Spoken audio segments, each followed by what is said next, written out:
Now we're going to do the what you call lasagna roll-ups. All it is lasagnas with stuffed ricotta, and you can also add cooked spinach or cooked Swiss chard, but it has to be drained very well to mix with your pot cheese.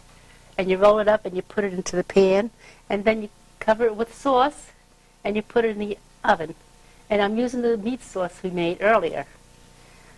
And then I also dice the mozzarella, and I place that over the rolled lasagnas.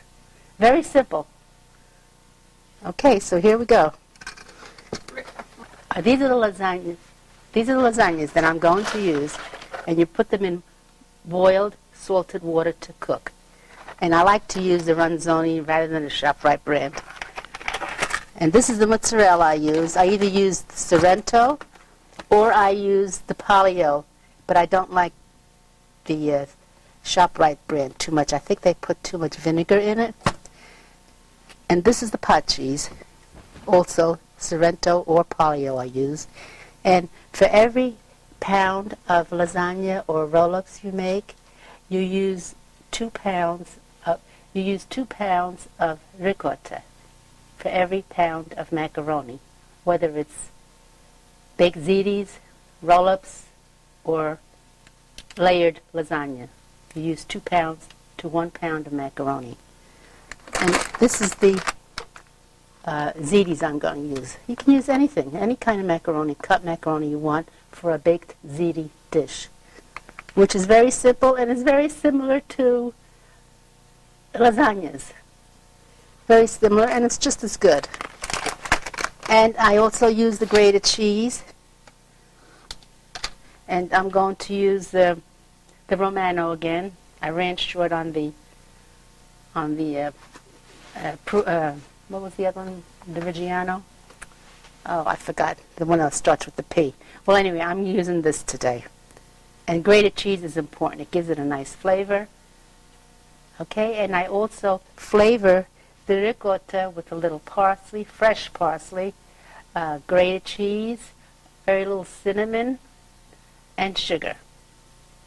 You can't put an egg in it, but I find it's a little too soft with the egg. We can eliminate the egg. I think we have enough cholesterol in the dish.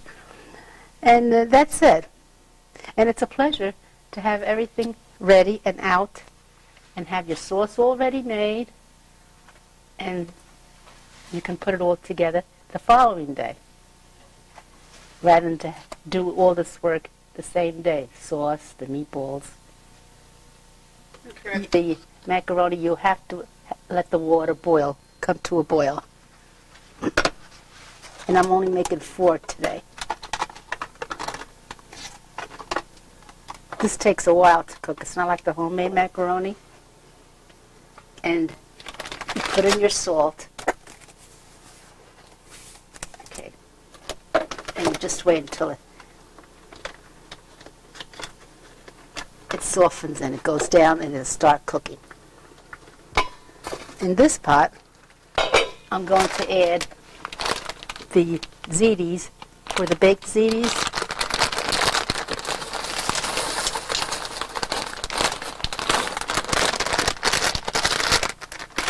This also has to be boiling hard.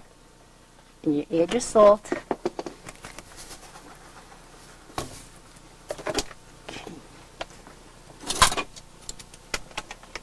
See, the macaroni is softened now. It's gone into the water, and it'll start cooking.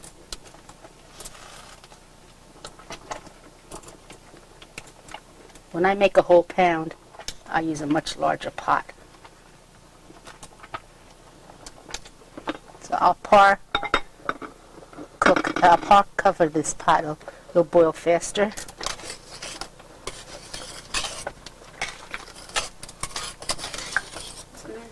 This is the zitis.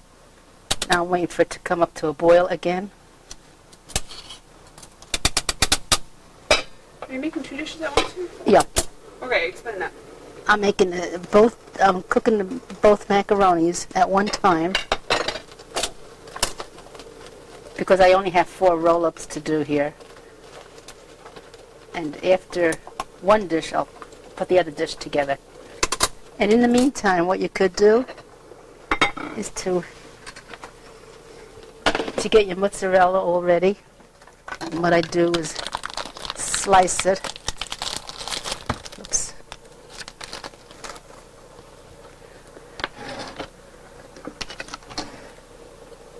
And I'm going to put it in cubes rather than grate it, so you can feel the mozzarella in your mouth. It won't all dissolve when you bake it. Okay. Then you cut strips.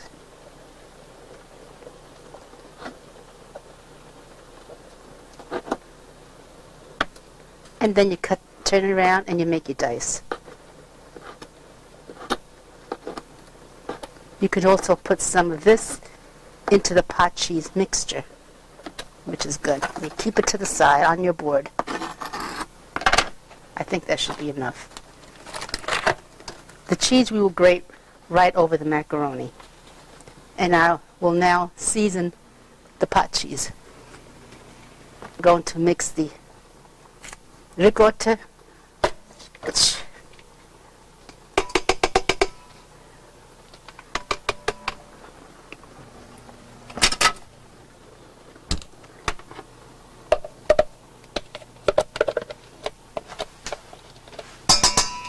Okay.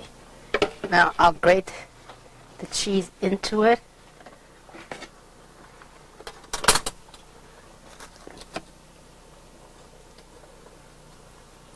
Take notice how great this works. What is that called? This is microplane. It zests and grates terrific. Well, I really should measure this, but I don't. I just put enough in it because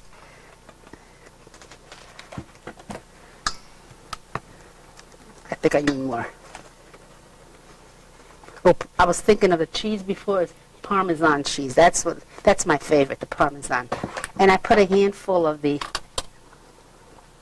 mozzarella in it and a little bit of parsley, fresh only. If you don't have it, don't put the dry stuff that you buy. It's very bitter and it ruins the dish.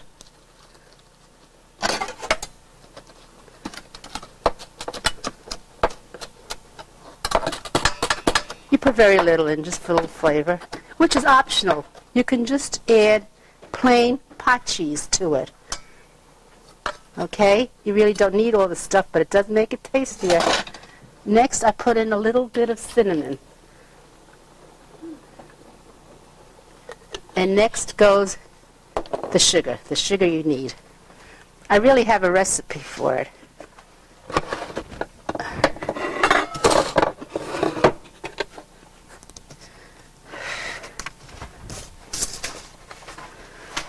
One egg white. 4 tablespoons of sugar for 3 pounds.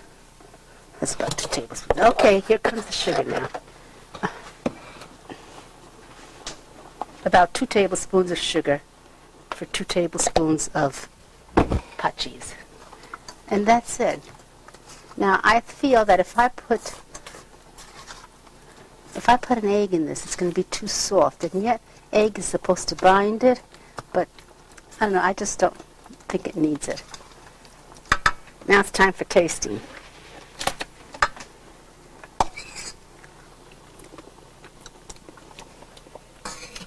Could use a dash of salt, which I forgot.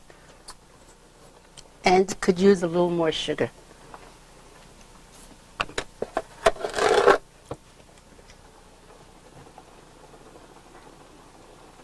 Okay.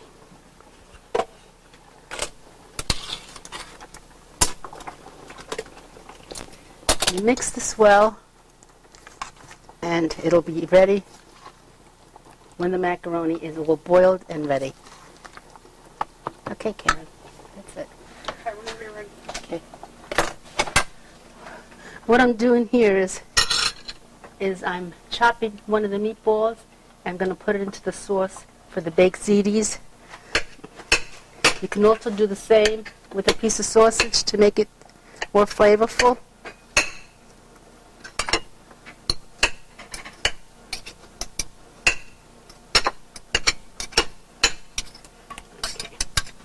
And now I tasted the ziti's.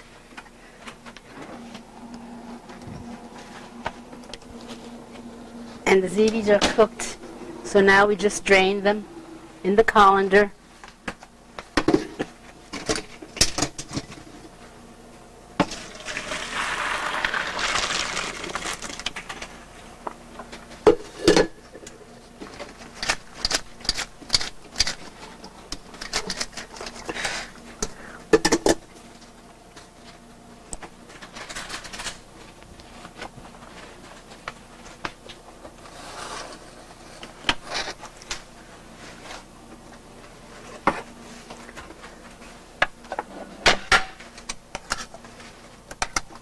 Now the first layer is the sauce, so it doesn't stick when you bake.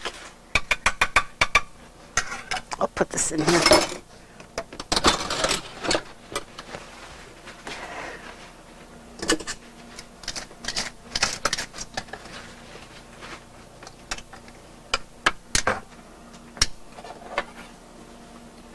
I put in some of the macaroni, the ziti's or whatever macaroni you choose.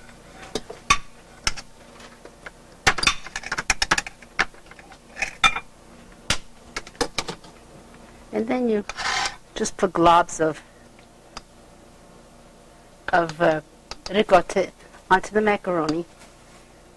I don't spread it because this way you can taste it and it stays into chunks.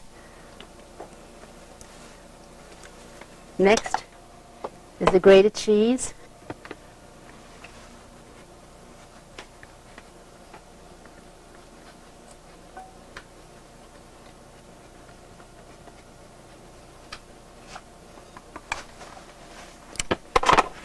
A handful of mozzarella, and you start all over again.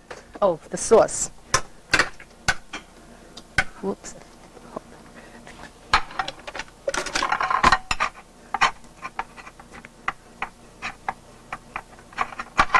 Now I'll put some of that cut up meatball or whatever you want to put in, sausage. Next, another layer of sauce. Have your sauce hot while you assemble this, so when you put it into the oven, it begins to cook as soon as you put it in. Then more grated cheese.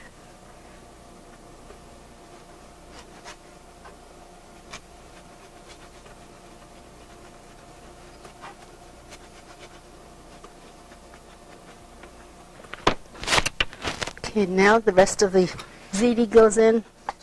Actually, all you're doing is layering. It's very simple to make, and it's very similar to lasagna, which takes a lot more work.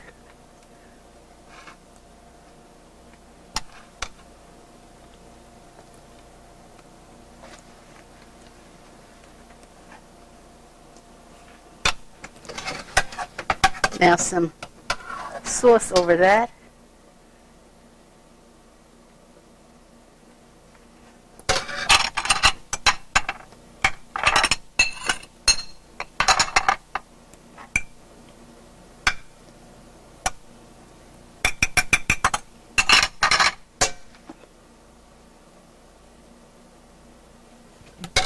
And some of the mozzarella on top.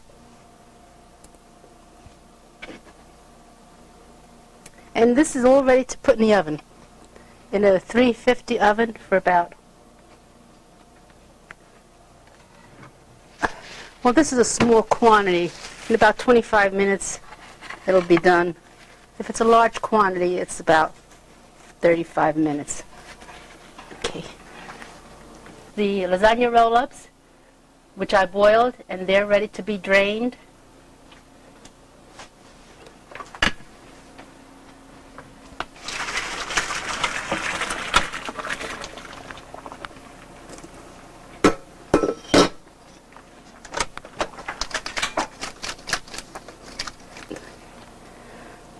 It's very unusual just to make a few. I usually make a whole pound, but I made only 4. Let them cool a little so you can handle them. Ready? But you let the steam come out of it so the macaroni will not be watery. If you use it right away while it's very hot and steamy, the water will settle and you'll have a wet roll-up.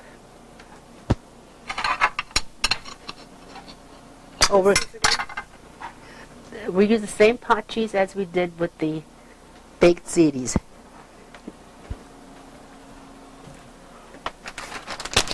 Now I'm going to try something different. I'm going to try spooning it in from a plastic bag. See how it works out. I make an assembly line over a cutting board.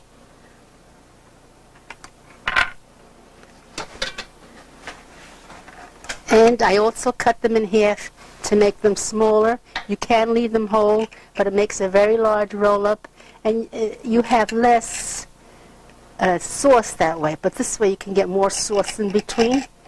So I cut them in half. I put my sauce in my pan.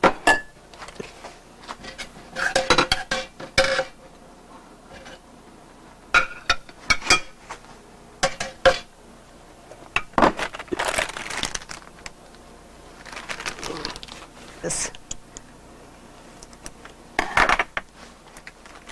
Whoops. Hey, that's all right. Hey, it's working. See, honey, you thought it wouldn't be good. Wow! You're a pastry chef. Yeah. This is actually a pastry bag, and you can throw it out. Whereas the pastry bags are made of cloth, and oh, I don't like the idea of washing them and using them over again.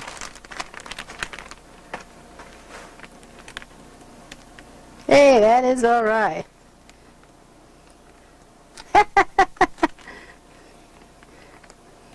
You got to use your ingenuity with cooking, and that's why it's fun. You can do what you want.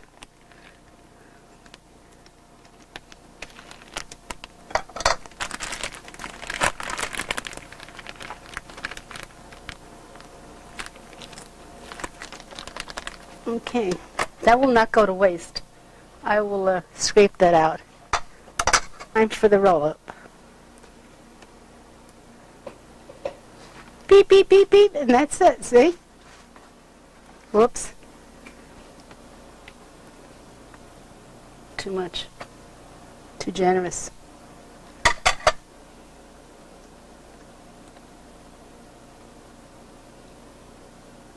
Now, I think this is better than layering for lasagnas.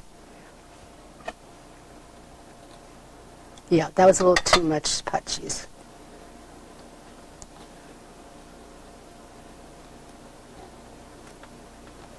You put the cut side down.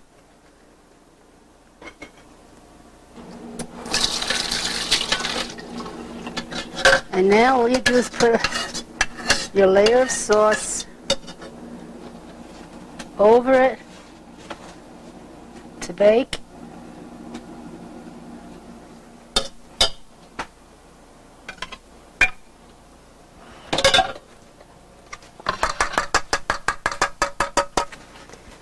And your grated cheese again.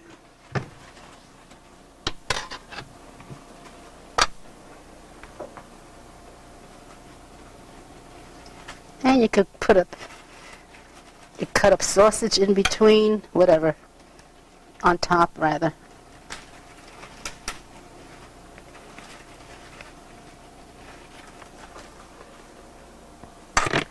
And your mozzarella, if you want, which is optional.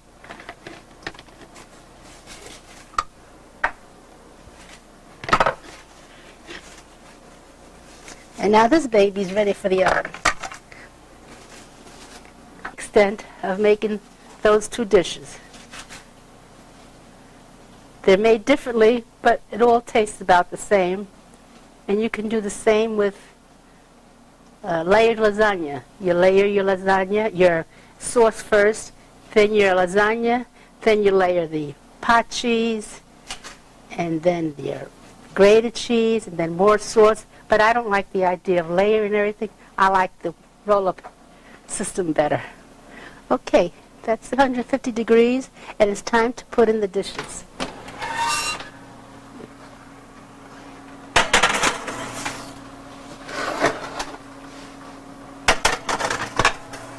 These will be in for about 25 minutes because of the quantity, but when I have a large pan, I cook it for about 35 to 40 minutes, and I also cover the edges with tin foil so it doesn't dry. But since these are only going to cook about 25 minutes, it shouldn't dry.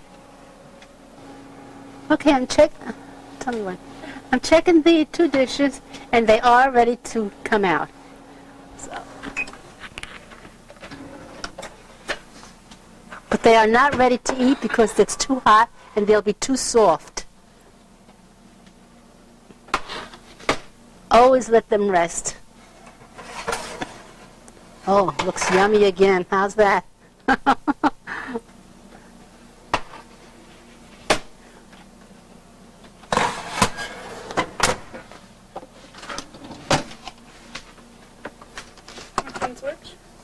This was the baked ziti, and this was the roll-ups.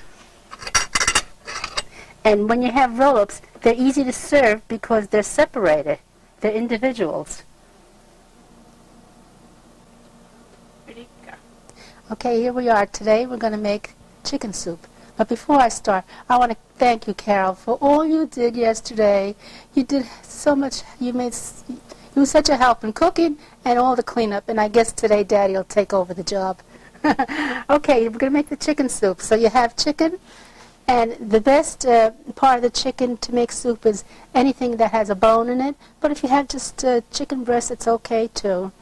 And diced carrots, diced celery, diced onion, parsley, salt, pepper, and this is a good time to use your crushed tomatoes from the can rather than the whole peeled where you have to process it. This is fine dish to use with the crushed tomatoes. It's easier. Okay, so the first thing you do is wash the chicken. Always wash the chicken because it's been handled by so many people. And I always cook with the skin on, but when I go to serve, that's when I remove the skin. The skin will give the soup flavor, and we are going to skim it at the end, so don't worry about the fat. So you put your chicken in your pot, and always use cold water, and you cover it.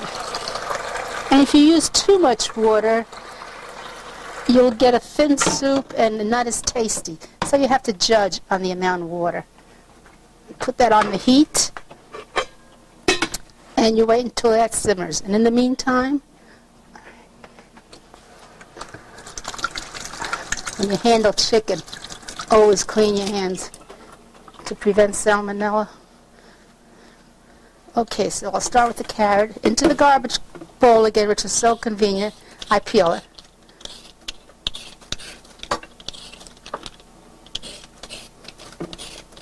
And carrots always bring sweetness to cooking. If you need a little sweetness in your cooking, carrots will help. And have everything ready before you begin. It makes it so much more fun and much easier. And leaves on the celery leaves are good to use in this soup. It brings a lot of flavor.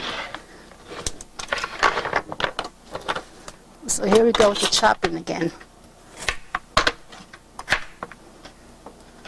Into the garbage bowl. Oops, I'm stuck here. Now be careful and get your flat side down so it doesn't roll. Your carrot won't roll, and you chop. And when you chop or slice, always keep your fingers tucked under, and you'll never, never cut your fingertips. Always tucked under. And you cut the carrots all on the small side so they don't need much cooking. Cut it down, put it on a flat side, and you chop away. Keep those fingers tucked underneath, whether you slice, chop.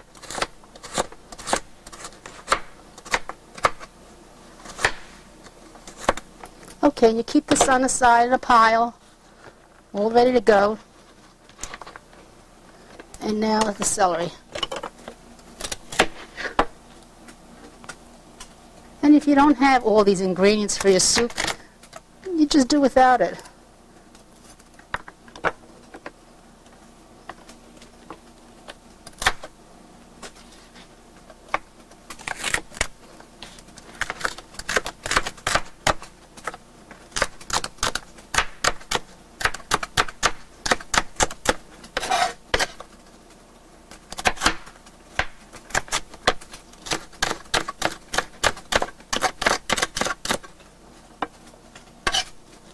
Celery leaves are very flavorful. I don't like too much of it, but some is okay. Keep this in a pile. Now we're up to the onion. I'd rather use a serrated knife because it is sharper. Into the bowl again. Cut it in half. Peel those outer layers of onion. I think all we'll need for the soup is half.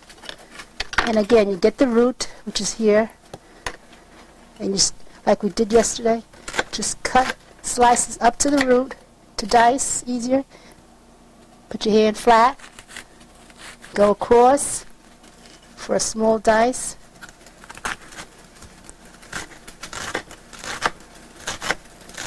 And that's enough for that. And parsley. Parsley is great in soup. The stalks give much flavor. So what I do is I put them in whole and then I just pick them out.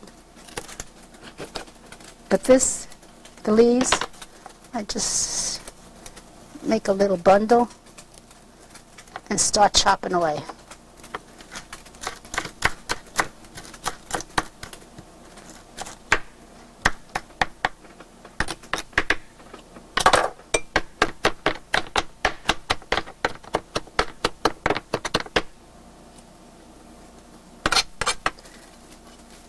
And after the chicken comes up to a simmer, I let it simmer for a while and I remove the scum, which I will show you. And then we'll remove the, then we'll put in the vegetables, or if there's too much grease in the soup, I will put it in the refrigerator overnight, and the next morning you just pick up the fat and then cook your vegetables. But in the meantime, we'll have to wait until while the chicken is first cooking. You always have a scum on top. You just remove it. Scum and fat. And this is what you do. Just spoon it out. Now this, since it's only 2 small pieces, there really isn't much. But you, at times when you make soup chicken from a whole chicken, you get a lot of foam, and that's what you remove for about 10 minutes, and then it stops collecting. And this one really didn't have much at all.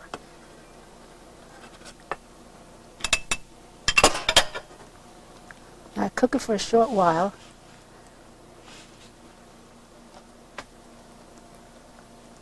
Now I'll put this in the refrigerator overnight so all the fat comes up to the surface and you can remove it. But this soup really doesn't have much fat in it. You can really spoon it out. Instead of letting it lay overnight, but I will show you how the fat accumulates to the top and congeals, and you just remove it. But I think I'm going to use this as it is. I don't think we have to put this on in the refrigerator overnight. Okay, I'll get the other. How long do you boil it for? I'll boil it for a while and get rid of the fat and the scum. See how it starts? About 5 minutes. See how the scum is beginning to forms. See that white? Just take it out, that's all. Now if you make a whole chicken, you get a lot of it. And that I always put in the refrigerator overnight and remove the fat the next morning.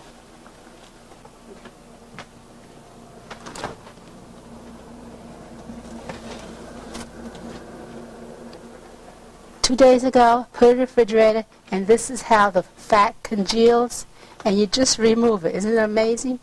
It's hard, solid, and you can remove as much fat as you want. So don't be afraid if the chicken in the soup forms fat, because you can always remove it very easily. So you can remove every bit of it if you're very conscious of fat.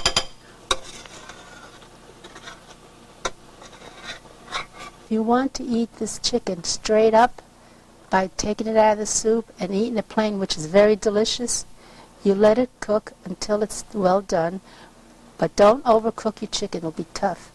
And the white meat takes only, if you have a chicken breast in here, in 5 minutes it could be done according to how thick it is, and you take it out. Okay.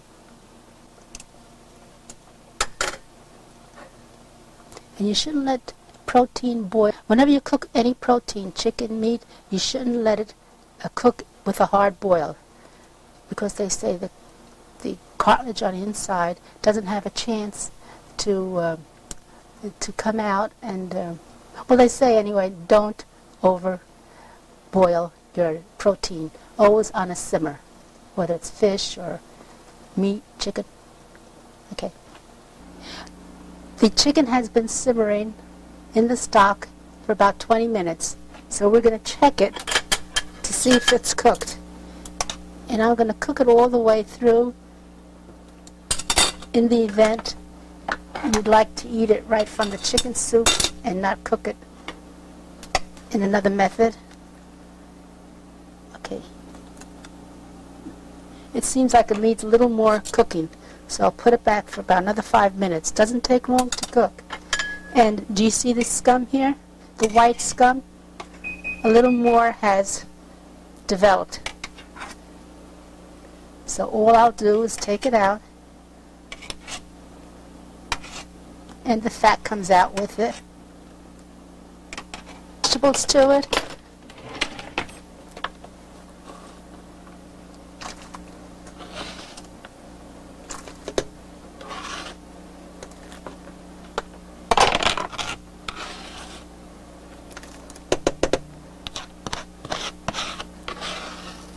This brings flavor to the soup, and also salt. Whoops. But not too much. You can always add later on. Pepper. Oh, I'm supposed to here. And another ingredient which makes your soup tasty is your tomatoes again. I have the peeled tomatoes, but you can use the crushed, which is great. Tomatoes go very well with the soup. You can also use fresh tomatoes. Cut up fresh tomatoes.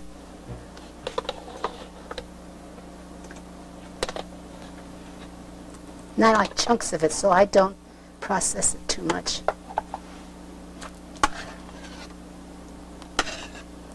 I put enough until the soup turns a little red. Now you allow this to simmer. Take your chicken out when the chicken is done, and then continue cooking the soup with the vegetables in it. Okay, that's all. Okay, I think the chicken should be done by now, but I will check it again to make sure.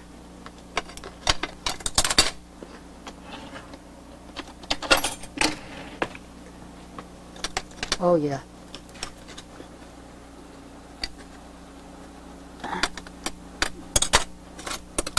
Say about a half hour. I cut into it and it's done. It's done. So now we'll remove it.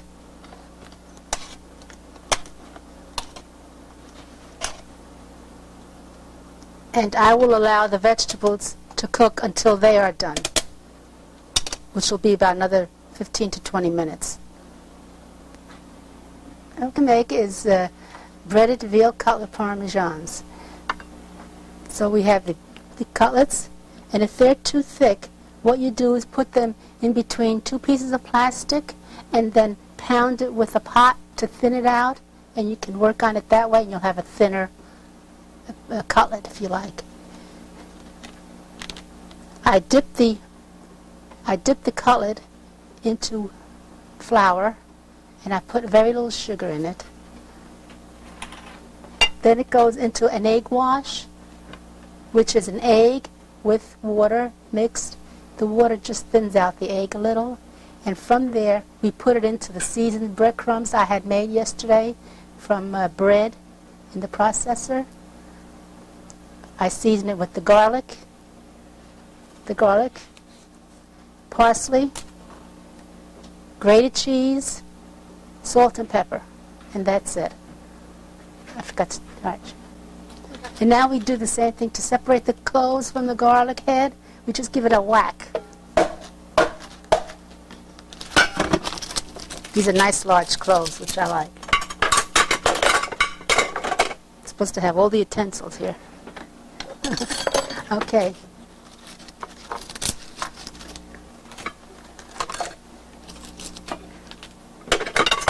And now to dice the garlic, we whack it again. Take the peels off. Very simple. Oops, not enough. There goes the peels.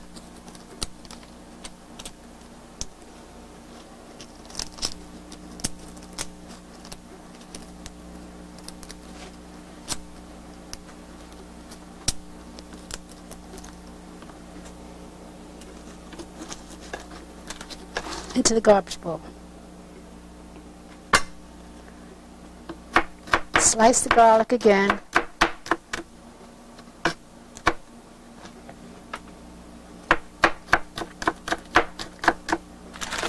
And then dice small pieces.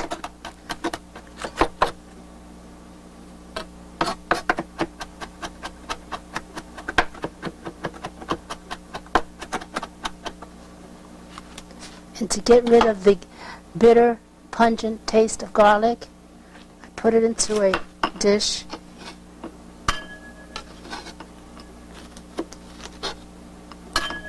With some either olive oil or water, doesn't matter as long as it's got a liquid to cook. Oops. And I put it into the microwave for about 20 seconds. Flavor.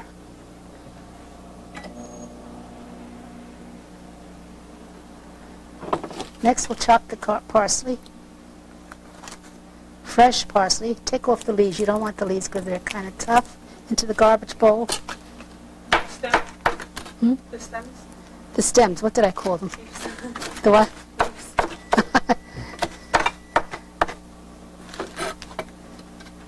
Okay, again.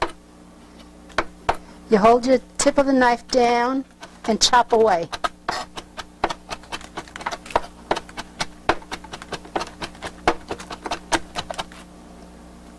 You add this to the breadcrumbs.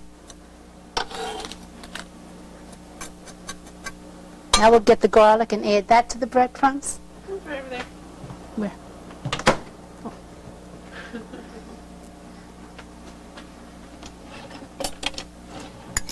Pick out the garlic as much as you like.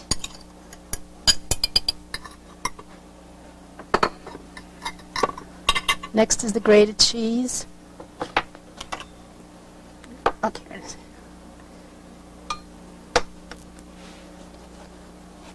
And this gives it flavor. The grated cheese gives it flavor, as well as everything else, but it's a big flavor.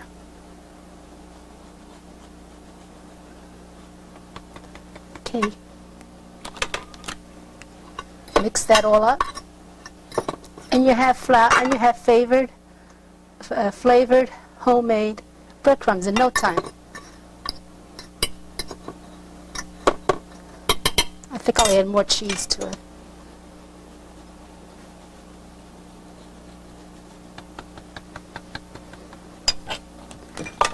Okay. Now for the egg wash, whoop, press for space here.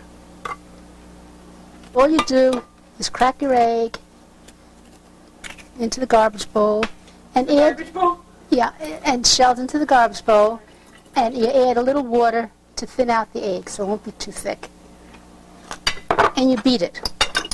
No milk? You can either use water or milk.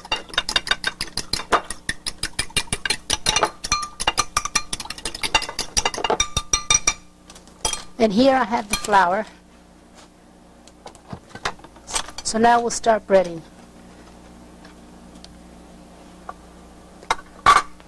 Always into the flour first and keep your right hand dry.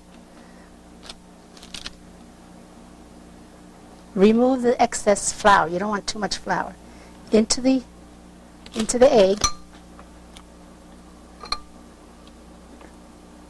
And then right into the breadcrumb. But you keep one hand dry.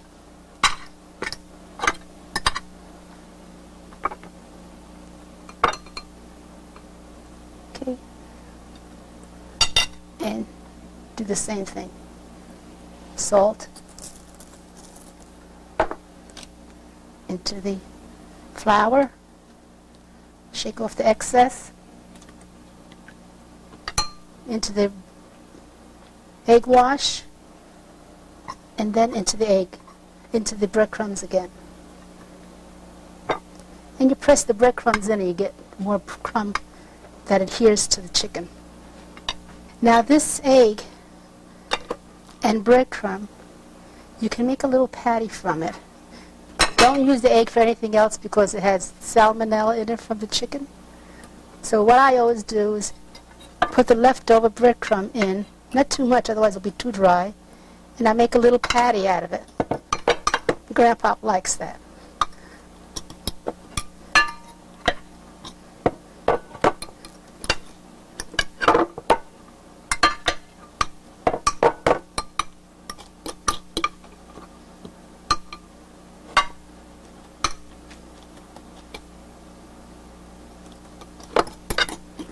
And here's the patty.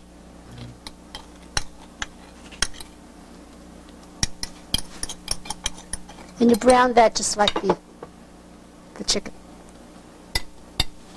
Okay, you can shut it now. Soup, it's all made. Vegetables are cooked, and now we're going to make an egg drop soup. Egg drop soup, just for the day you're going to have it. So I removed some of the soup from the large pot. I advise you always to make a larger amount of chicken soup rather than just for one portion, and put it in your freezer for those days that you don't feel good. So I beat the egg, have the soup boiling,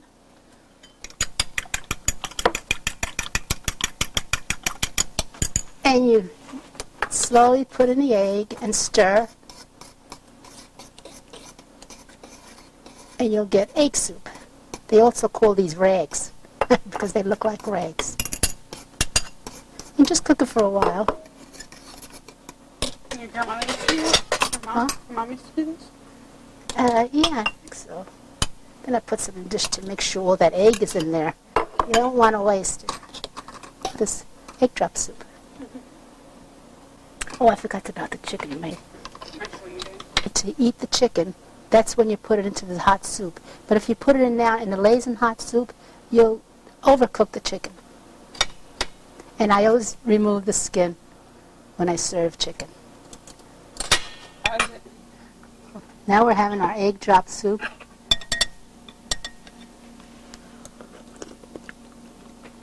Good. Very good. This is what the Chinese eat.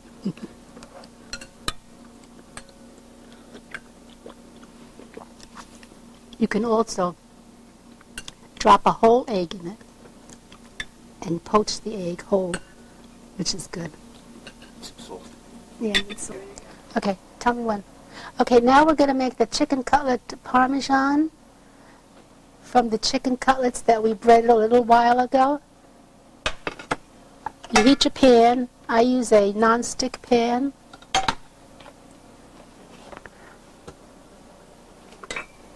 I spray it with Pam.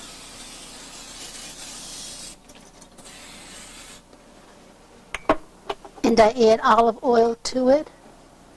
Not too much, but you need some. Otherwise your breadcrumbs will be too dry. And you wait until that heats.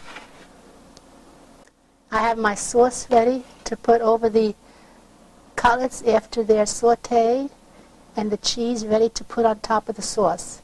And what I do is I cover it and I put it in the microwave until the cheese melts. This is a quickie meal, very quick.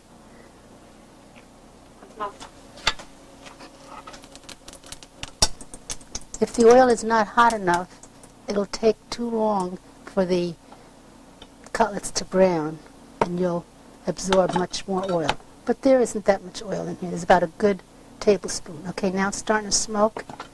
Now it's time to saute. As long as you hear that sizzle, it's ready.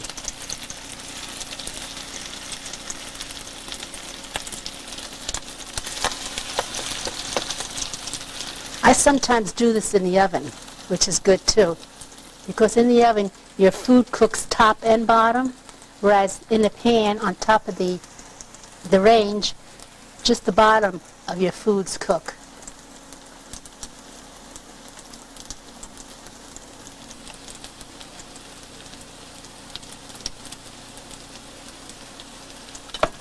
Let's see, I think that's a little too much. Didn't need that much oil.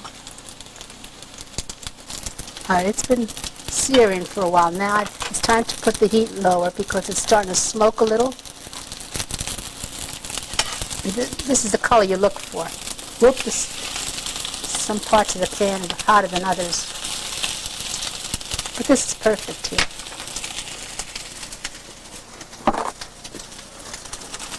And I'm a fanatic with grease, so I just blot it.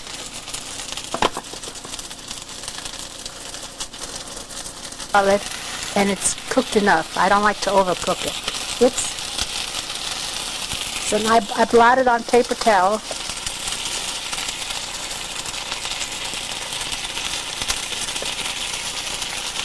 These two pieces are a little thicker, so I'll cook them just a little longer.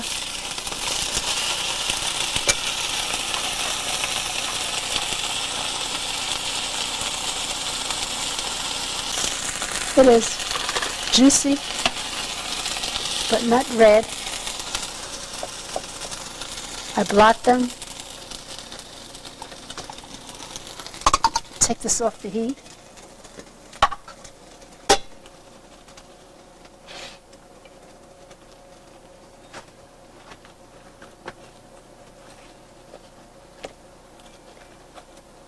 Take them off the paper towel.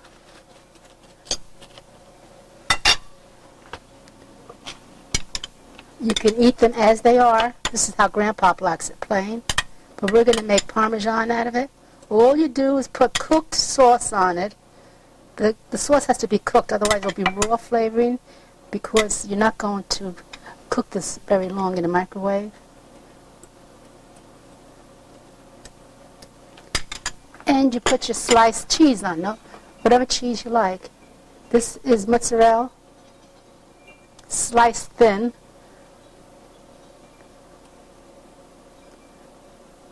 Cover. Ouch. Put a little sauce around.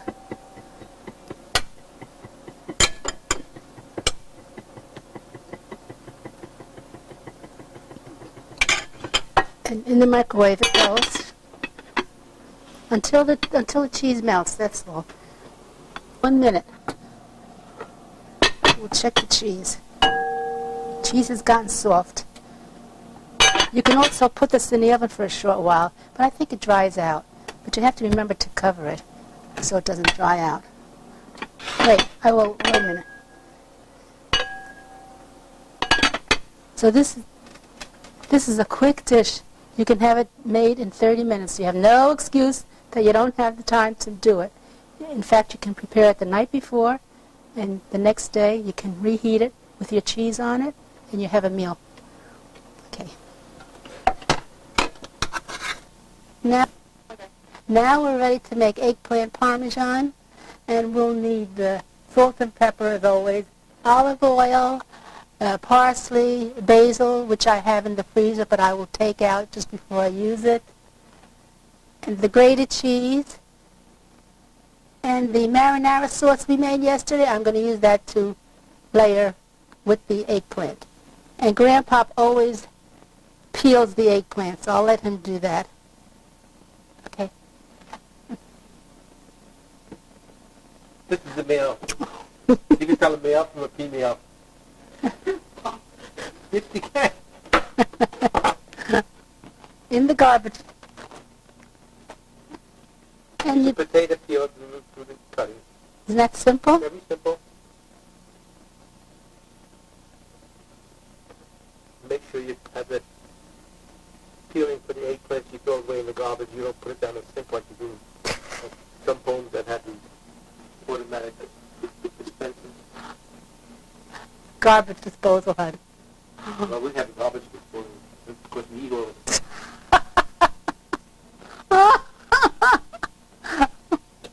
Okay. No, okay. Okay, now I can take off again. You know that? Before I do anything else to get rid of this garbage, we put it down the sink. Now I slice the eggplant in rounds, and not too thin, because eggplant consists of a lot of liquid, and if you cut it too thin, by the time you finish cooking it, you have nothing left. So it's about a good 1/4 of an inch. And this is really nice because it has no seeds yet. The less seeds, the less bitterness you have with an eggplant. Well, here starts the seeds.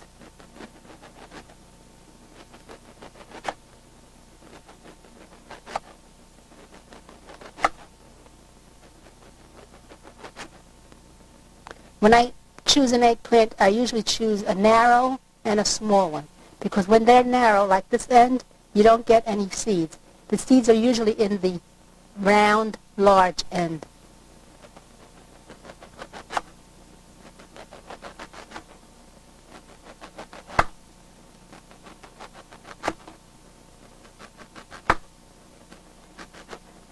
Okay, now there's 3 methods of cooking your eggplant to prepare for the Parmesan. You can either saute it in a frying pan with olive oil. You need the olive oil. Or you can use a cookie sheet lined with tin foil to eliminate messy cleanup. But you have to coat the tin foil with olive oil again. Or you can cook it in the microwave. On the microwave dish, coat it with oil also. But I'm going to choose the method of cooking it in the oven.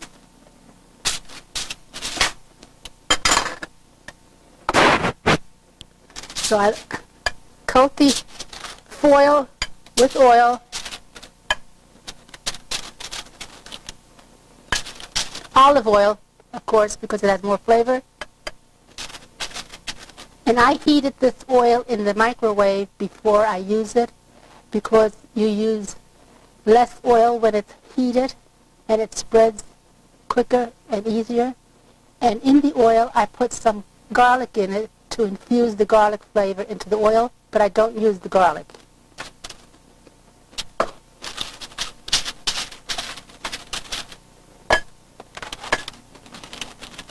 Next, you line the pan with your eggplant.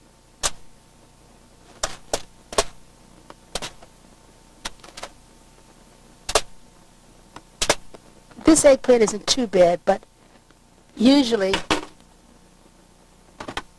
I do scrape off some of the seeds to get rid of the bitter seeds when there are too many. This isn't too bad, but it has some seed. They all do.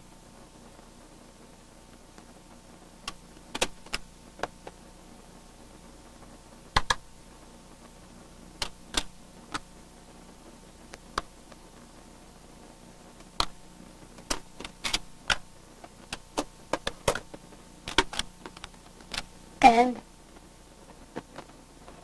you brush the top with oil also.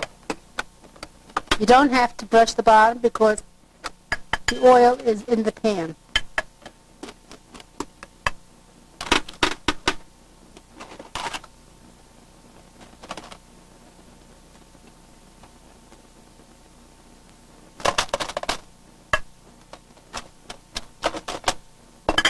Maybe a little more. This is oil too, but just a little tomato sauce in it. Doesn't matter. Okay. And then you have to sprinkle a little salt on one side.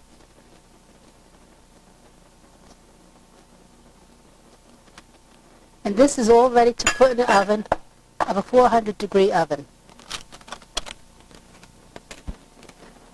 I chose this method because you don't have to stand over the frying pan to saute each piece. I like the method of putting it into the microwave also. And if you do, you do the same thing, and you cover it with plastic wrap, and you cook it for about 4 minutes. You check it, and you may need to cook it longer. It all depends. But if you cook it too long, it gets hard. You have to be careful. So this method, I think, is about the easiest. And it doesn't have to cook all the way through because you're going to cook it the second time with the sauce.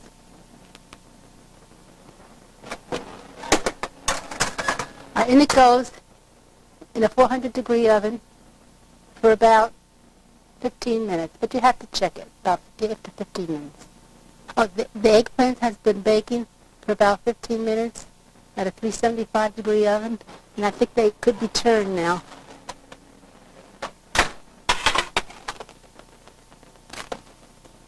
Oh, yeah. And see, they brown in the oven, whereas in the microwave, they do cook, but they don't brown. And the browning gives it flavor.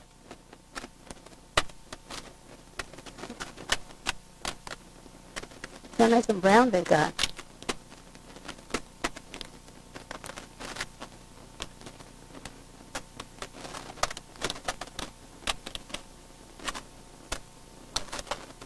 And I will put them in for about another 5 minutes, that's all.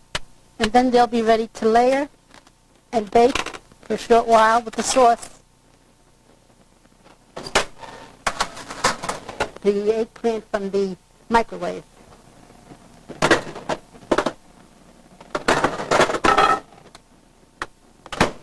I covered it with the plastic. See, it does cook, but you don't get any browning at all. But if you don't mind that, it's okay.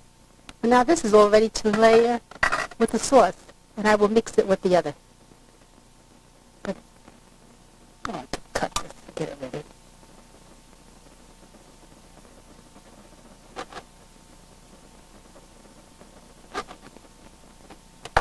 I like to add the mozzarella to the layering of the eggplant when it's time to eat, because if you heat it now and then heat it when you're about to have it, the cheese gets a little on the hard side. But we're going to add it to the layering now.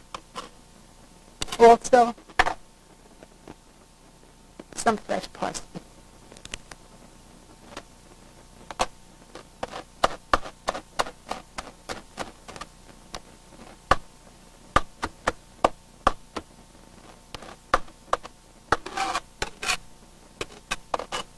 And also my basil from the freezer.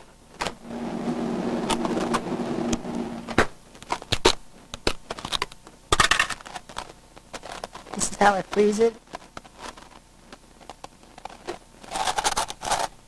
And it's very crisp, but it gets soft very fast. I don't know if I explained how I freeze this. I let it dry on the counter on paper towel, and when it's dry, I layer it in a plastic container with paper towel in between to absorb the moisture, and it's like fresh.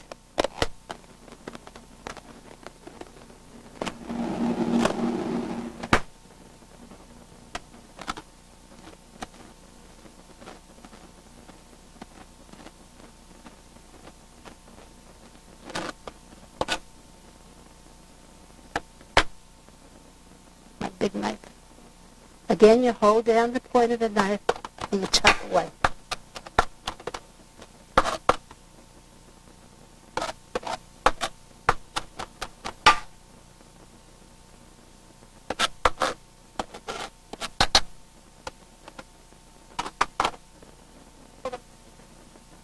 I'm also going to use garlic, but I will heat it in the microwave so to take out that bitter flavor, to layer it, to use it in the layering of the eggplant in the garbage.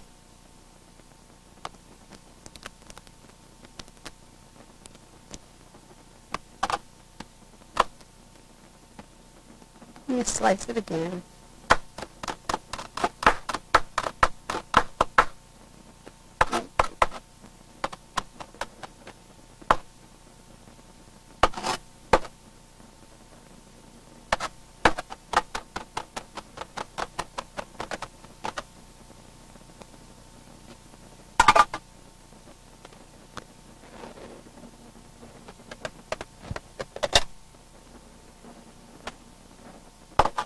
I will put this garlic in the microwave.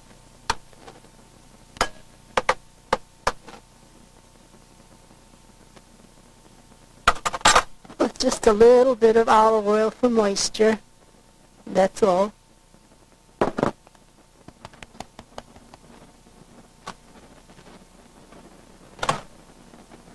A dish. I microwave the garlic and I'll mix it with the parsley and the basil.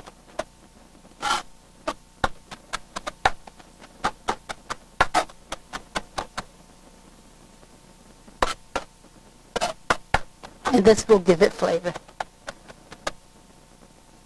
Okay, now we're going to go check on the eggplant because I think it is done. It doesn't have to be cooked all the way.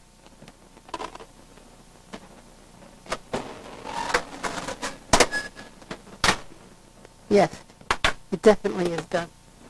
And you see the difference between the microwave cooking and the oven. So now we'll start layering again. Sauce first. And use a cooked sauce because this is not going to cook long and the tomatoes will have a raw flavor. So you make a little marinara sauce. From the canned, crushed is fine. Let me wash my hands. I haven't washed my hands.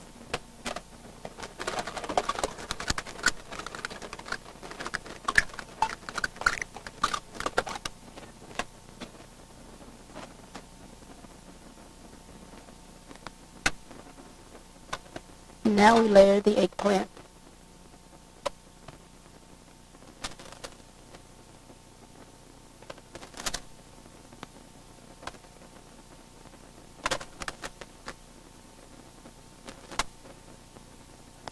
I think he's going to make just one layer, which is okay.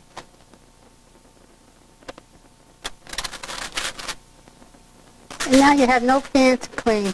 Otherwise you would have all this sticking to the pan. And next you grate the cheese, which is important for flavor.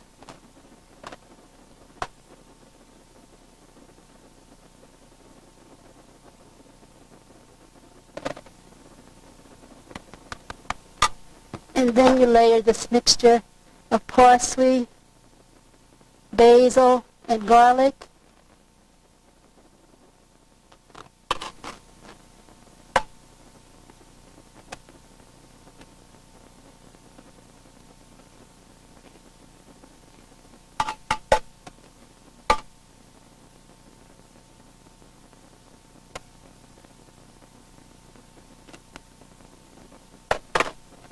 And you layer it with another layer of sauce.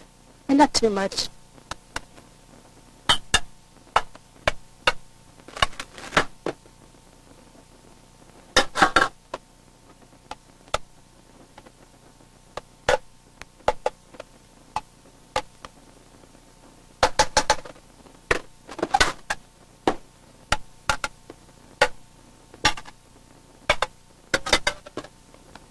And another sprinkling.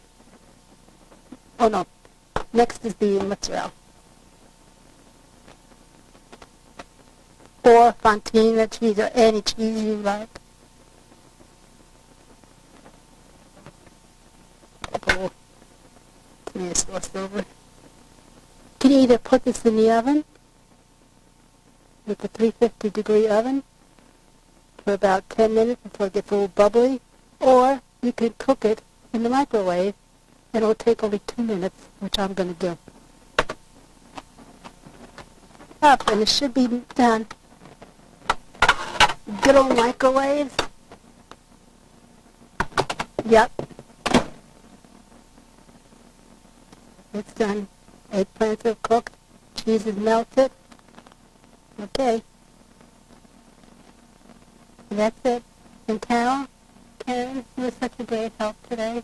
You did so much cleaning up, like your mom did yesterday. I thought Grandpa was going to do it, but you wound up doing it, and you were the cleaner upper. Okay. Thank you so much, Karen, for all your help and your cleaning up and your thoughtfulness and your love for doing this. Thank you, and I love you. Love you. Love you. Thank you. This shape. And you dice.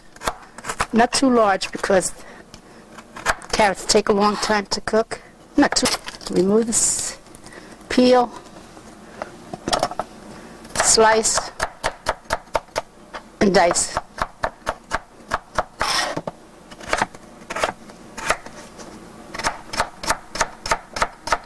Part of the head.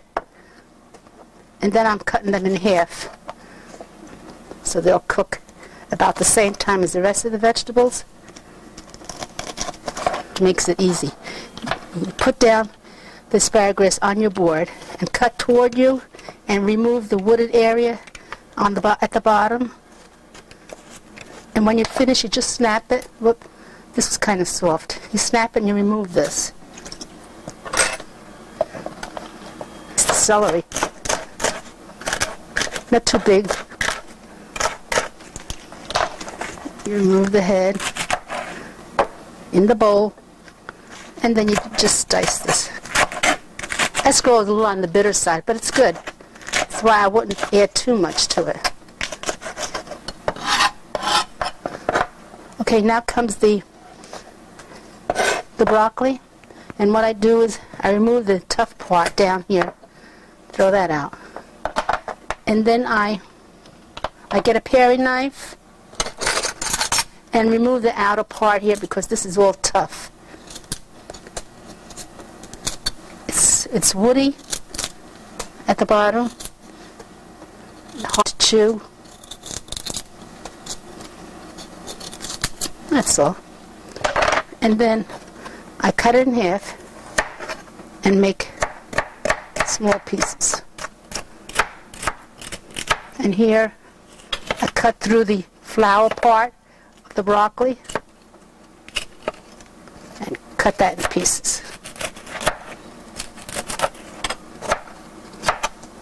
This end and remove this because it's tough.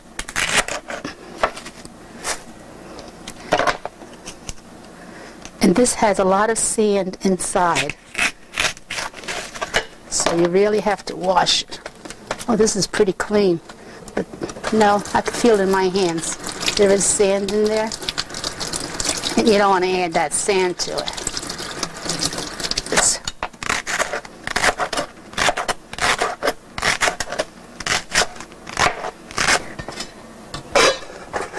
olive oil. Need the olive oil. About 2 tablespoons. Put your heat on. And you start adding your vegetables to saute them.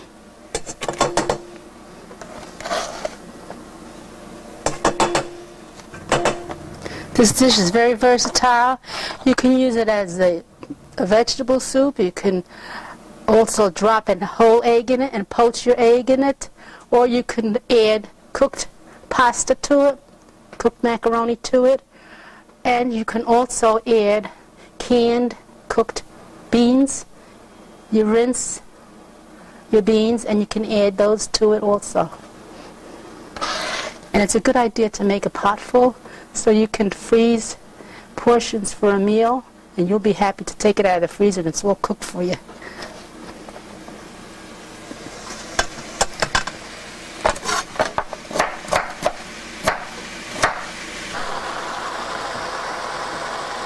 I've sauteed all the vegetables, and now it's time to add the salt. Not too much, because you can always add it at the end. Give it a stir, and it's time. Oh, black pepper.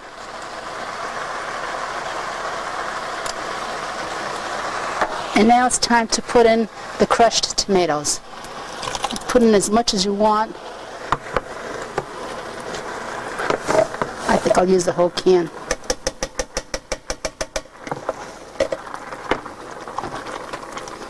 And I'll add some water to it.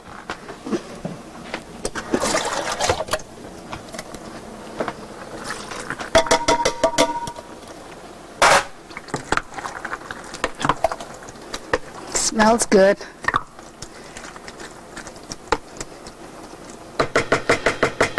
Now yesterday I steamed some carrots, and I saved the juice because it was tasty. I tasted it, and I'm adding that to it. I like to hold on to my vegetable waters and add it to dishes like this, stews.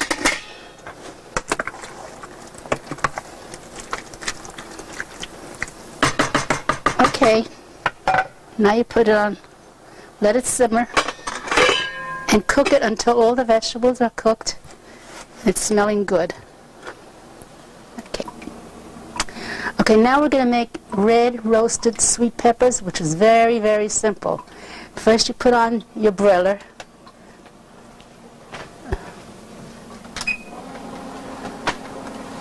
I put the broiler on high.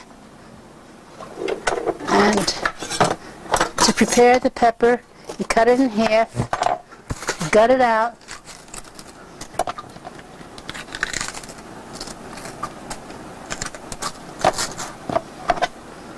just in half. You can do this on the grill outdoors and use the same method. It's a bad one.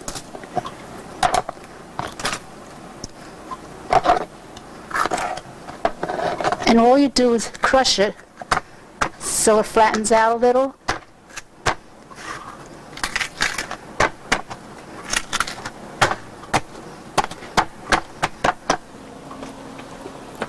And you place it on a tinfoil covered cookie sheet. Always use a tinfoil, otherwise you'll have a mess on your pan. All you do is place it in without the guts, and you put in the broiler, and you'll get a black singed peel on your pepper, and all we do is peel it off, and they're ready to eat or ready to cook with. Right now, put them right in the oven under the broiler.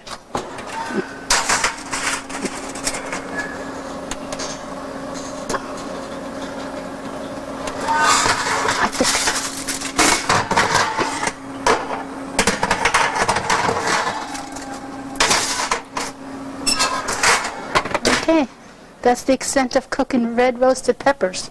All we have to do is peel them now. Okay, it's time to wash hands again. Always wash your hands while you're cooking. I'll keep that Band-Aid out of the food. Sorry, it's on. Okay, now we're going to make gnocchis made from pot cheese, which is ricotta, grated Italian cheese, a beaten egg, and whatever flour it needs to knead and make a dough. And since the pot cheese seems a little soft to me, I'm going to grate in some baked potato from the microwave. You don't boil the potato, otherwise it gets too waterlogged and you'll have too moist of a dough. And I also have steamed carrots. And those two you don't boil, otherwise they'll be waterlogged. Now what you do with this, you can either mash them or you can put them in the microwave, in the shredder, in the processor. That's what I'm going to try and do. You put the shredder in.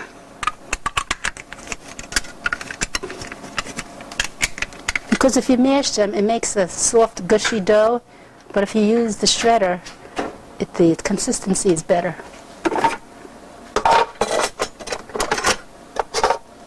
Put the carrots in here. I don't think I steamed enough. That's why I want to add some potato. You can also add vegetables to this. They have to be well drained, though.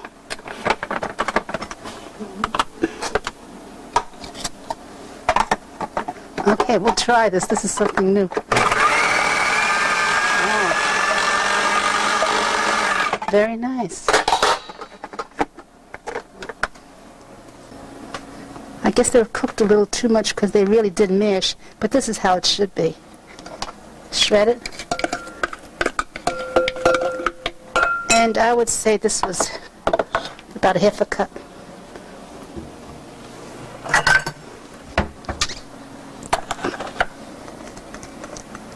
Let's measure just to find out. That's, yes, it's a good half cup. I usually put more than that in. So you put that in a bowl, put in your pot cheese, and I season the cheese with a little grated cheese, a little sugar and cinnamon.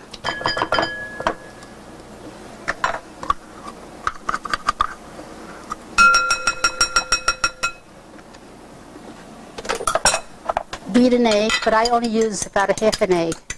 I think one egg would be too much.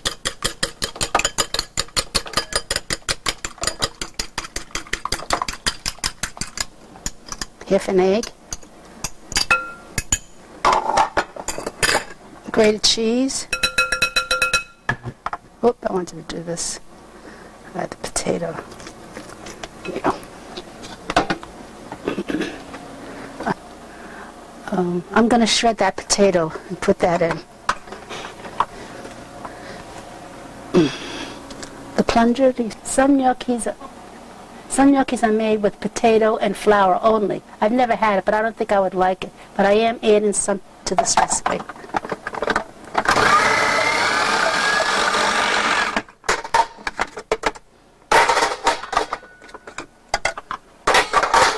Oh, this came out nice. See, this is shredded. That's how it should be. The carrot should be that way, too. I think the reason the carrot wasn't shredded very well is because it was a little overcooked.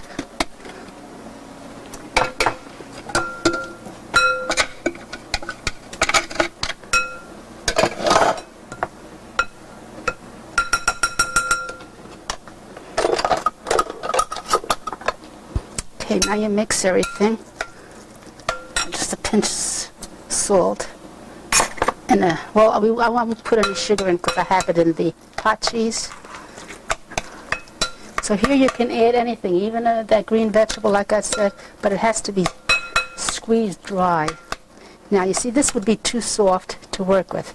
So this is where you add enough flour it needs to work. And this, there's no exact amount of flour because you don't know how much moisture the vegetables contain. So it's just by looks. But you don't want to add too much flour. That makes a dry, hard gnocchi. This was 1 cup.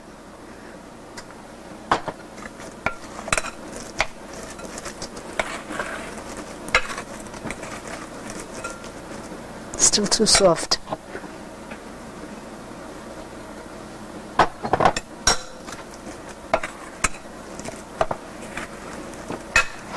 This might be it. Now I'll use my hand. I'll use my other hand.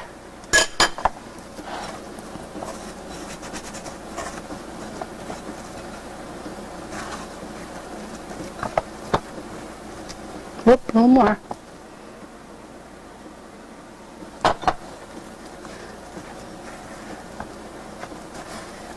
And you don't want to overwork this.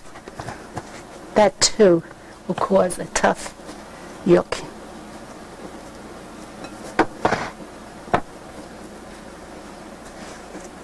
Oops.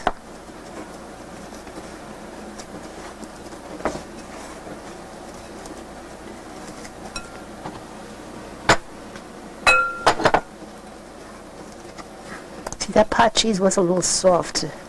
Usually don't add this much flour.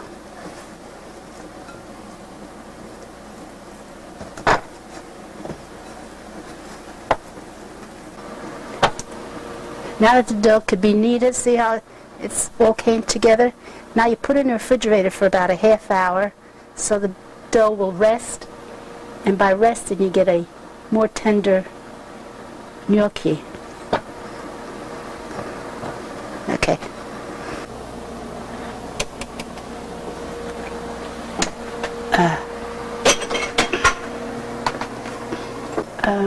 I think the peppers broiled for about 5 minutes, which is plenty time.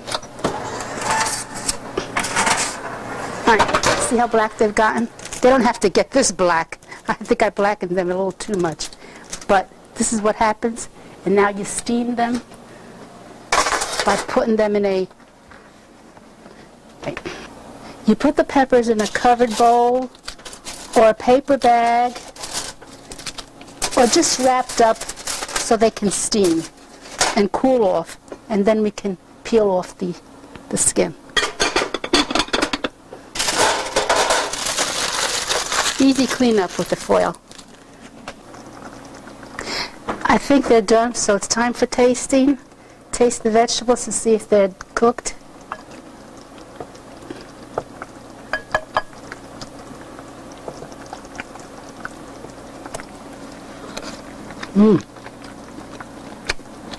Potatoes are done. Carrots are great. This should be done too.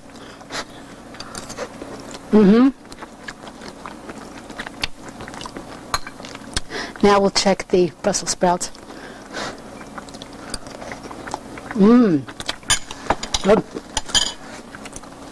Good. I'm tasting for seasoning. It does need a little salt.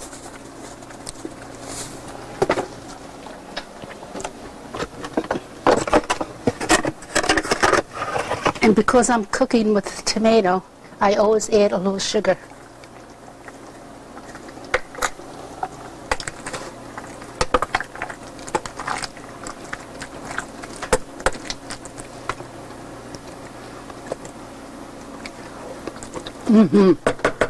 Done.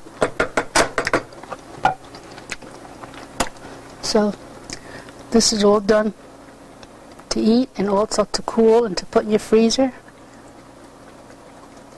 And you can also make a one-dish meal out of it with, why not put chunks of fish into it, and you have your protein, you have all your vegetables, all in one dish. It's very versatile, very nutritious, so enjoy. See, we're lucky it's working. And it's time to take out the gnocchis. They've been in the refrigerator, resting for a half hour.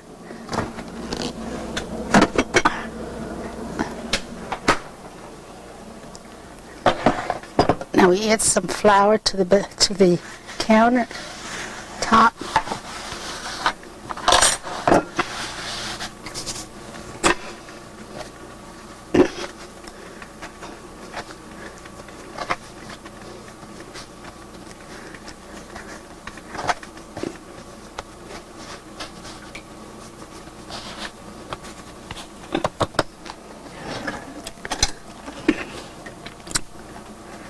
Now we cut them in strips, roll them in a little flour,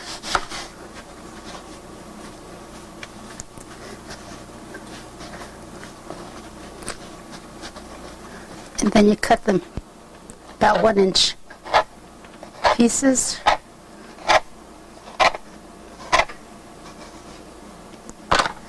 And then in order to put the ridges in it, you use this method. You want a ridge so the sauce can get inside. So what you do is put your gnocchi on your fork and just roll it down.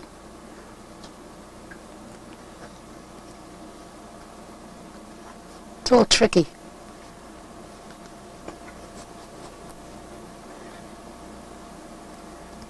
Wait, go and shut it. Instead of rolling them on the fork, which is tedious, I'd rather do it this way. You just press the fork on it to make ridges and place them on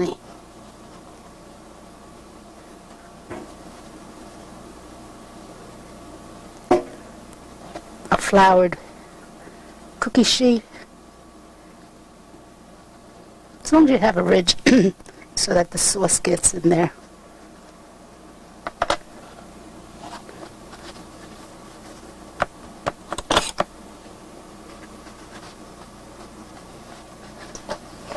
In fact, you really don't need a ridge. You could just have them plain.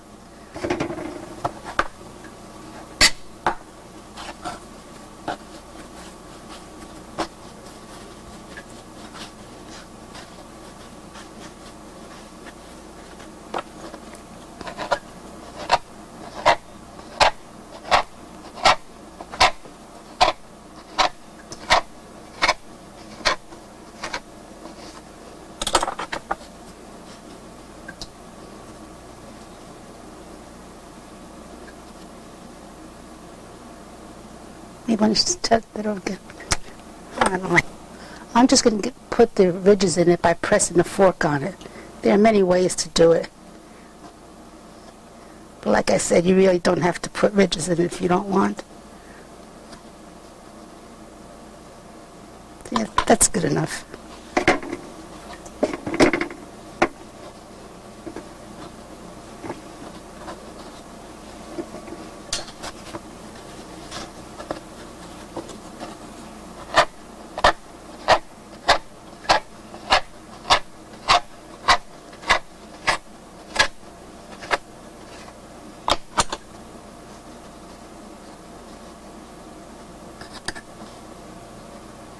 See, as long as you have ridges in it.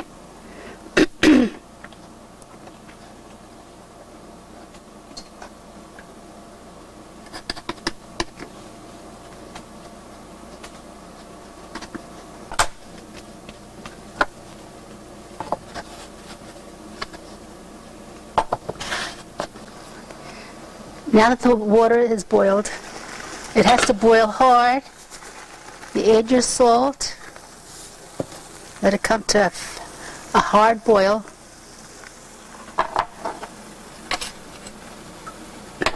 And you add the gnocchis.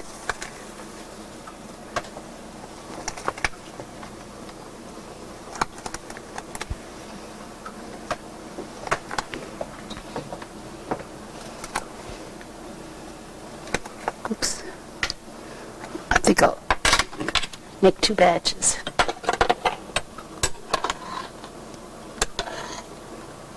Give them a quick stir. And when they come up to the surface, you count 15, up to 15, and that means that they are ready. But you see, they're not at the surface yet because they're not cooked. See, they're starting to come up to the surface. So you count to 15, and then you remove them.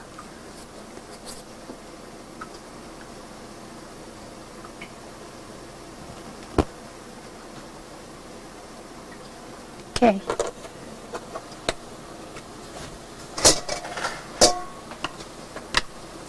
You have to be careful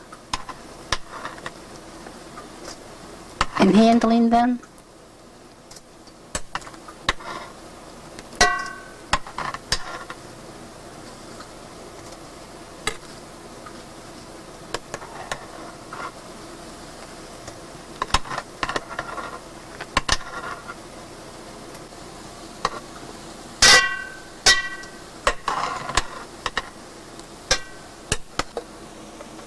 that first batch is out of the boiling water, I'll add the second batch.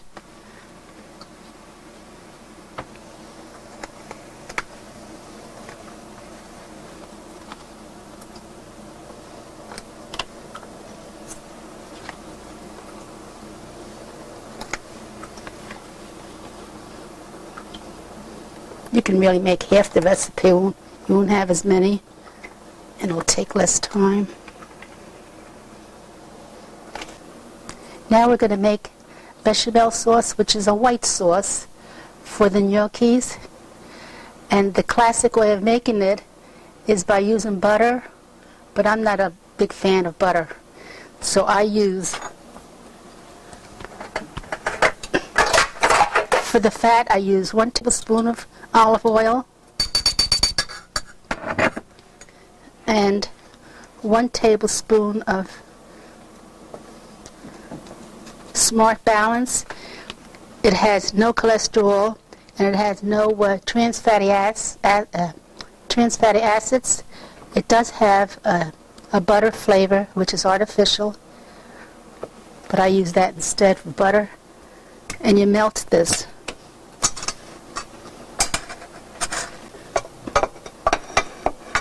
Now that we've melted the Smart Balance and the olive oil is in there, you add 2 tablespoons of flour, and that'll act as a thickener.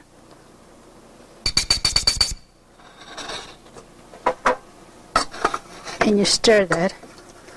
And don't be afraid about the lumps because they'll work itself out. I'm going to put another tablespoon in. Make it a little thicker. And you stir.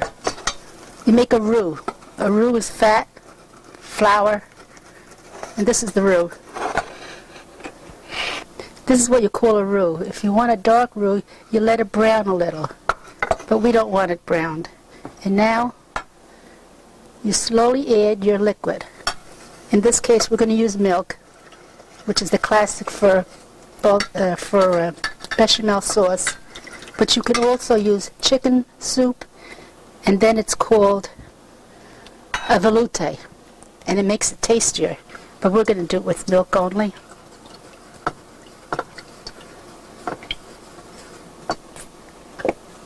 That's a second cup of milk.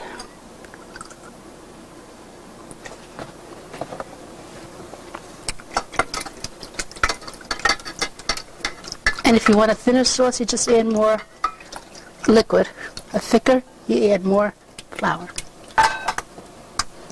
Now you let this cook till it comes to a boil, and then you boil it for a short while to remove the flour flavor. You have to let it boil a while. Not long.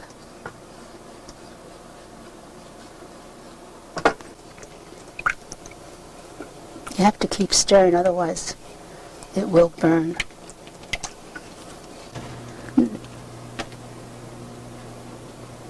If you want to turn this into a cheese sauce for macaroni and cheese, all you do is add your cheese, whatever cheese you like, and then add it to your macaroni.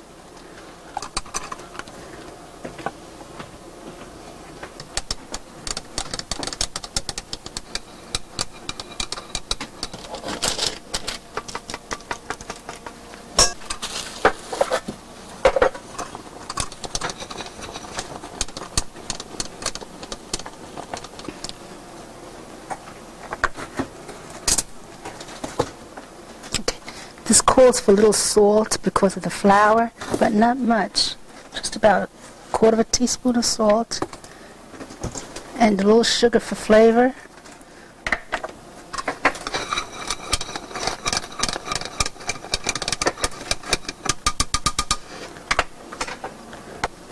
Now I'll taste it for flavor. Good. Now to make a cheese bechamel, all you do is add your cheese to it and shut your heat and stir. Now you have a cheese bechamel. But you don't boil the cheese.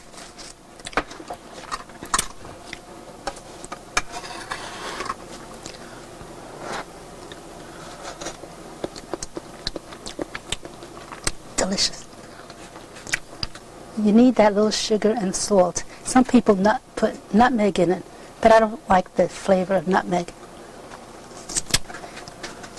Now after this sauce cools a little, that's when you put it onto your gnocchis, and it's delicious. But you can also use tomato sauce on your gnocchis. Homemade white bread today, and these are the ingredients you need. You need the flour, sugar, a little oil, a little salt,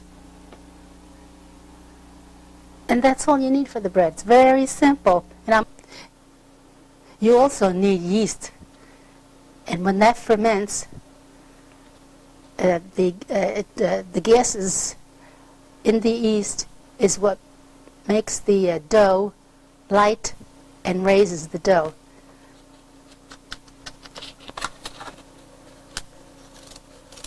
This is going to be the leavening. And in cake making, we use baking powder for the leavening, because if you don't have that, nothing will rise. And the same with bread. If you don't use the yeast, you're going to have a flat, hard bread. So we'll start with one cup of flour. And I've always made the bread in the mixer, but last week I made a loaf in the processor, and I like it. So I'm going to do that today. So we have the flour and the whole package of yeast. I have three tablespoons of sugar here. If you don't have the sugar, it's such a blob bread. And 1 teaspoon of olive oil.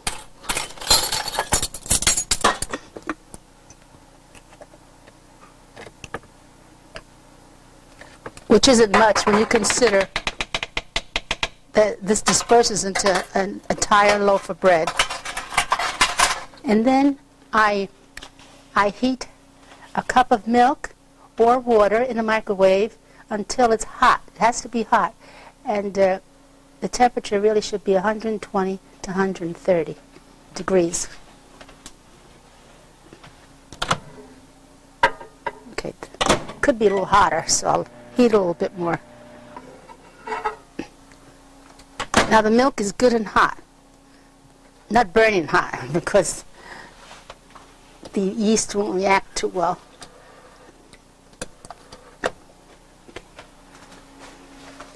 I add the hot milk or the hot water, whatever you use, to the yeast and flour mixture.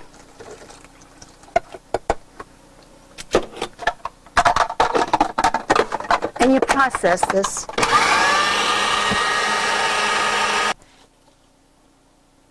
And you let it rest for about 15 minutes so the yeast will ferment and do its job. Second section of red peppers.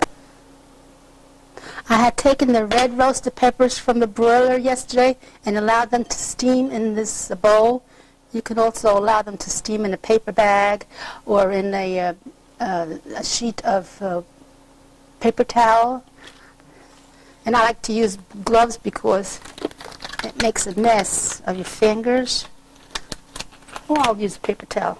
Okay, you want to take a shot of this? See, look at how simple. The skin comes right off. No problem.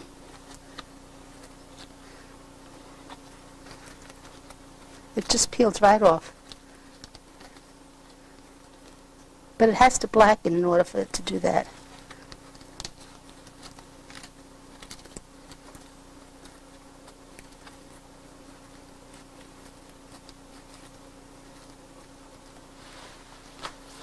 You can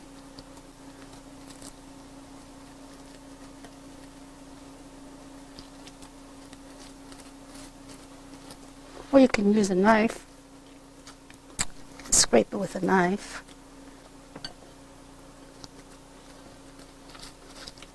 And I never wash the peppers. Some people peel the skin off under running water, but that removes the nice flavor of the pepper. Now, these are all ready to eat straight up, as they are, or you can use it in your cooking, in your salads, in fried rice, and the pepper is cooked with chicken, onions, mushrooms, and tomato sauce, and lots of these red peppers, chicken cacciatore, delicious. But they're all ready to eat. You can put them right on a toasted Italian bread, and then on top of the tomato you can put a piece of cheese and put it under the broiler for a short while. It's delicious. And then I would never buy red roasted peppers in the jar again. I did that one time, and it has brine in it, and the flavor is nothing like the home roasted peppers. And another way to roast these is to put them on a grill. The same way, you cut them, flatten them out, and put them on a grill. No mess.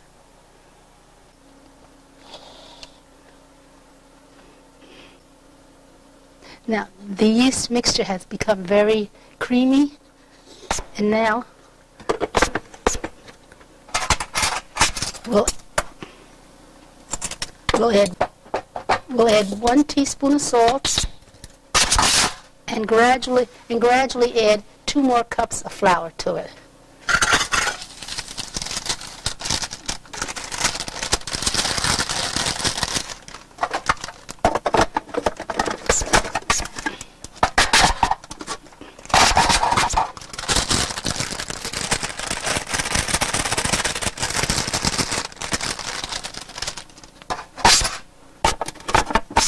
And you process.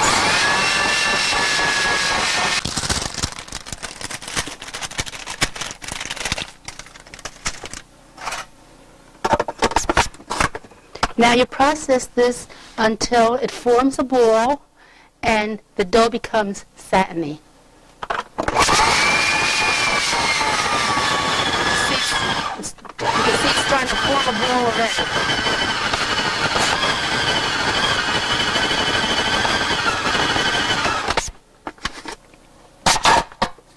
Now the dough is a little bit too soft. That's that extra milk I had put in. So I'm going to add a little flour.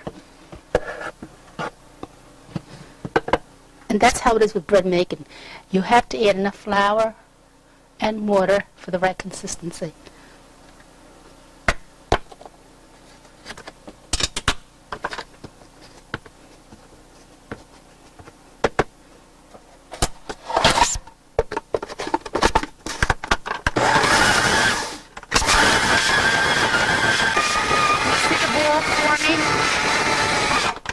We'll check it out again.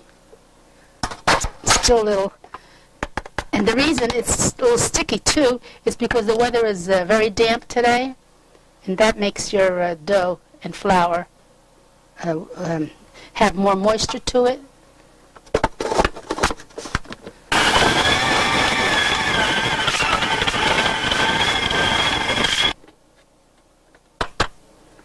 It's a little sticky, to add a little more. But you see how the dough already has become smooth and satiny? Now this processor takes only 3 cups of flour, so now I'm almost up to a cup, over about a quarter of a cup over the 3 cups.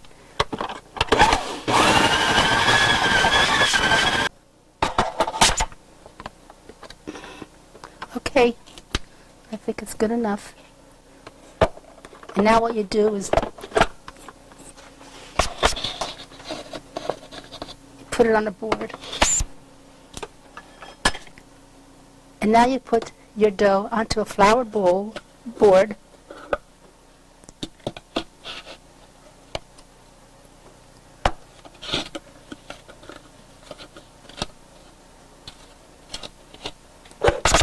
And you just knead it together for a short while.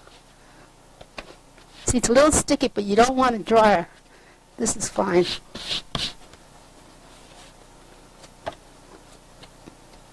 The dough feels nice and warm from the warm milk. Okay, it's a nice dough. Look how pliable it is. And now you put it into a bowl that was sprayed with Pam. And you turn it around so all sides become greased. Cover it with a dish towel And you let this rise for an hour or an hour and a half until it becomes very puffy. Look at it now, and you'll see the difference after it poofs from the yeast. Okay. The bread dough has risen for a little over an hour. And the way you can tell if it's risen enough, you put your finger in there, and if the finger mark remains, then it has risen enough. But you see how it has risen about twice the size it was. So you punch it down. Oops, shut it.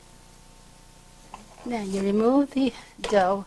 It's a nice pliable dough, and you punch it down to remove the air bubbles, and you just press it to remove the air bubbles. I'm going to remove a small piece, and we're going to make what we used to make years ago was a fried dough. Yeah, nice dough, isn't it? Nice.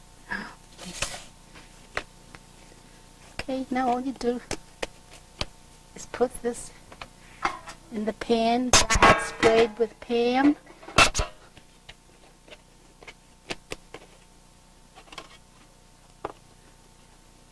And you allow it to rise for about 35-40 minutes until it has puffed up and has raised to double its size. And you always cover it and away from any drafts. So now we'll wait. You make that fried pizza dough by patting it down. Grease your pan slightly. And you allow this to rise a while. So that'll come out nice and puffy. We'll cover that. And let that rise just about 5-10 minutes. Okay. Now we're going to make pickled green peppers.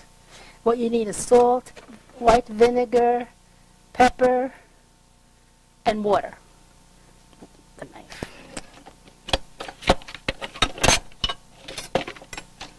What you do is wash your pepper,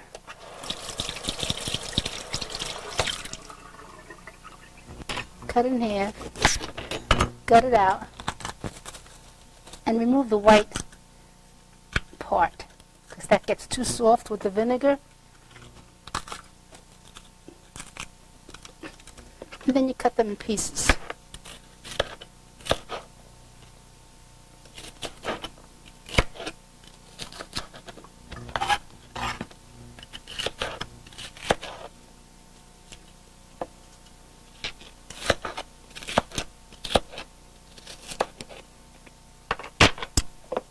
This is going to be a recipe for 1 pint. So you fill your 1 pint bottle with peppers. And always buy hard, solid peppers for this, so they don't get too soft from the vinegar and salt. Oh, that was just about perfect. Okay, now we're going to make the brine. And for 1 pint, you need 3/4 cup of white vinegar,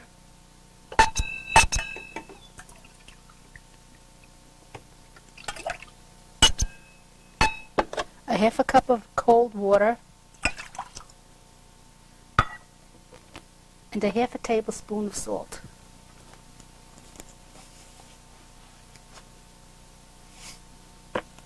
And you dissolve the salt.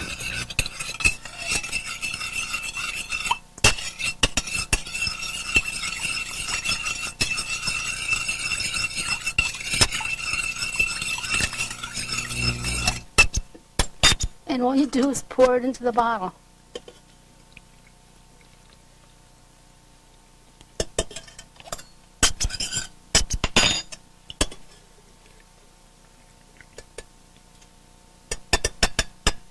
Okay.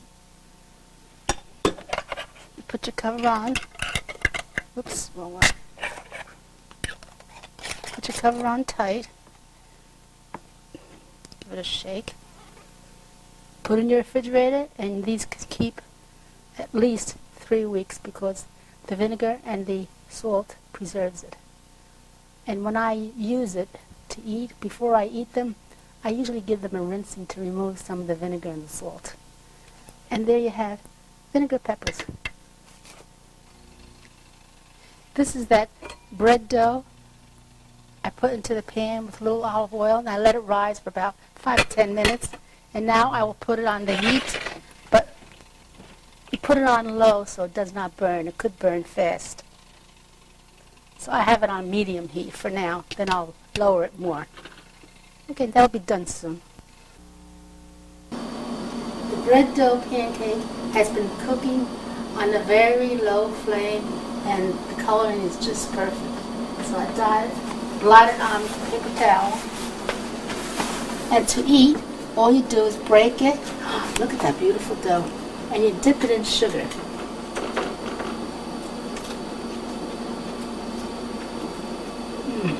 Good. This beats deep fried donuts any day. And it has a lot less calories because it's not deep fried. Okay, Karen, you can start. Now I'll remove this top because the dough has risen twice the size and it looks nice and puffy. And it'll go into the oven. It'll cook at 400 degrees, but whenever I put on my oven, I always raise it 25 degrees before I put the food in, because as you open that door, you lose 25 degrees, at least 25 degrees. So in it will go, and if you want a nice shiny glaze on top, you brush egg wash on top, which is beaten egg with water, and you'll have a nice shiny top. But we're going to skip that today. In it goes.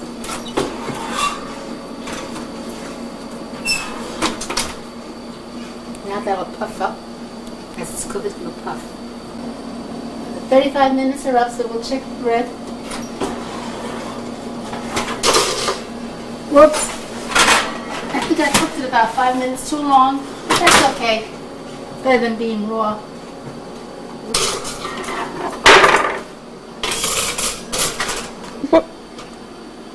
You cook it until it reaches 190. Don't get too close because this is going a little past 190. Like I said, it's okay. Okay, that's it. If you like brown crusted bread, you'll enjoy this. Karen, I immensely enjoyed making this video with you, and I appreciate all your time and your efforts and your love. Thank you, and I love you. And I love you all.